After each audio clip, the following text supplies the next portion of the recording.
Scrapbook design is all about finding balance. In today's video, we are actually going to be playing with an asymmetrical design. I want you to try this out because sometimes people think that asymmetry is not balanced when in fact it is. So let's learn more by making a layout. Let's go.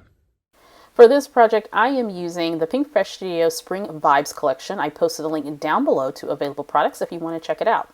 So I'm going to create a 12 by 12 inch asymmetrical layout. Now, one of the things to keep in mind about asymmetry is that it really is the opposite of symmetry. So when we talk about symmetry, at least in scrapbooking, then both halves of the layout would be balanced, the same number of clusters, the same size clusters or elements. But in asymmetrical design, what we're doing is we're going to create two halves that are of different size and have different amount of clusters or embellishments.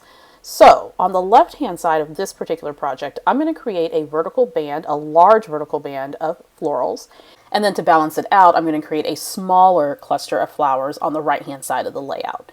Right now, I'm just establishing an anchor for my photos using two tags, one large, one small, mainly because I like that metal embellishment there at the top of that tag. And I'm trying to envision where I want these florals to go.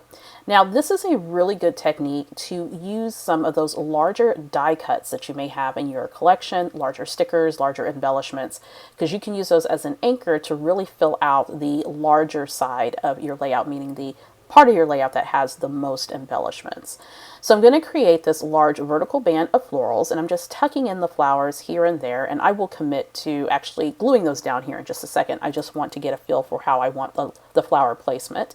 I'm also coming in and tucking in not only large and mid-sized elements, but also smaller elements as well, and that's going to lend to a lot of visual interest for your cluster.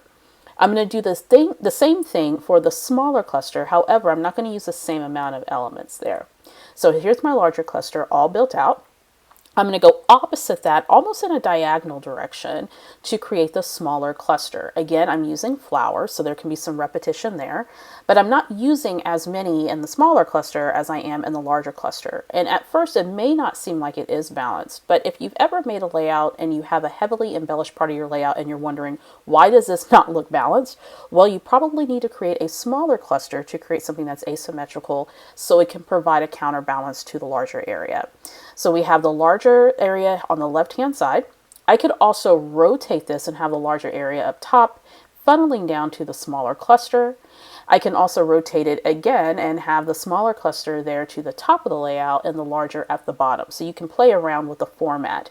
I'm going to keep mine this way to where the flowers are going in a diagonal direction across the photos because I want to draw attention to the photos. Speaking of photos, I'm going to go ahead and glue these all as one unit.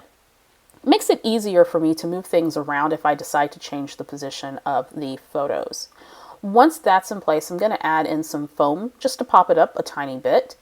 And I'm also going to be using foam all throughout the layout. If you've been with me for a while, you know that I love using my foam. This is from scrapbook.com.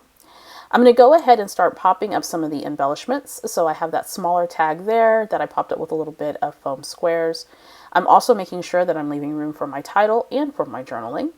And at this point, I am ready to go ahead and build out my asymmetrical clusters. So I'm going to go ahead and get that photo unit in place.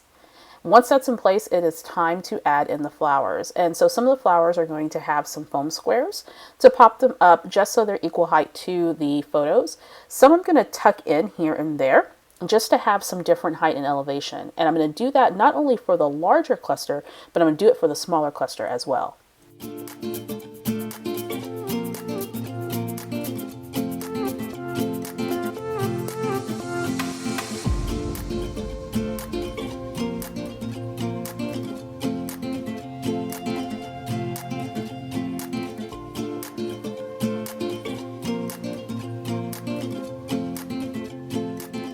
Now it's time to balance out the larger cluster with the smaller cluster of layered embellishments. Now, of course, you can use whatever embellishments you want to, die cuts, puffy stickers, wood veneer, a combination of all those things to add some interest to the clusters. Just keeping in mind that one cluster or section of your layout is going to be a little bit larger than the other. I also bring in this label that says Small Joy, Simple Moments because I thought that was going to be a part of my title, but then I changed my mind. It's time to add in some different textures.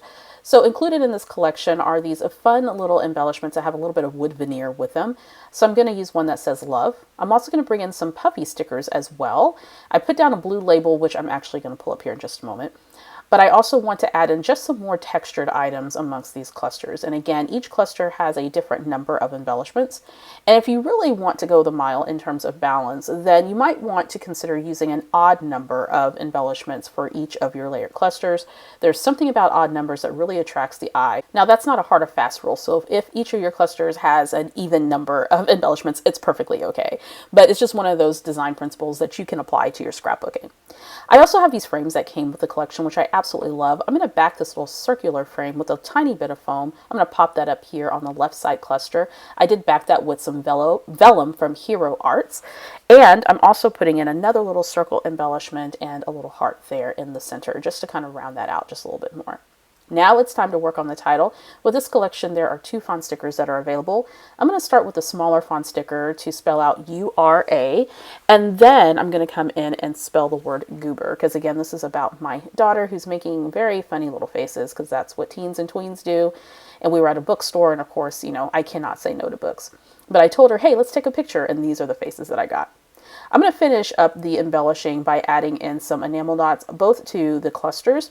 And what I like to do is make sure that I have similar items for each cluster just to add some continuity, even for an asymmetrical design. Once that's all in place, it's time to trim up my journaling. I printed this on Microsoft Word, printed it on vellum, again, Hero Arts layering vellum, which is my favorite. I'm going to trim that out and add it to the layout.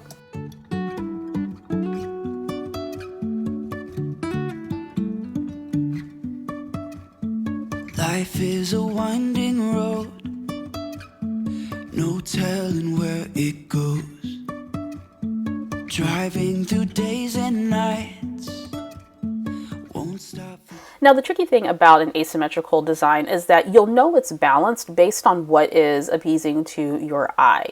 And as with any technique, you want to practice this on multiple layouts to kind of get your feel and lay of the land for creating an asymmetrical scrapbook design. If you have any questions, make sure you post them in the comment section below. And if you're looking for more creative inspiration, go ahead and check out the video that just popped up on the screen right now. And I'll see you in the next one.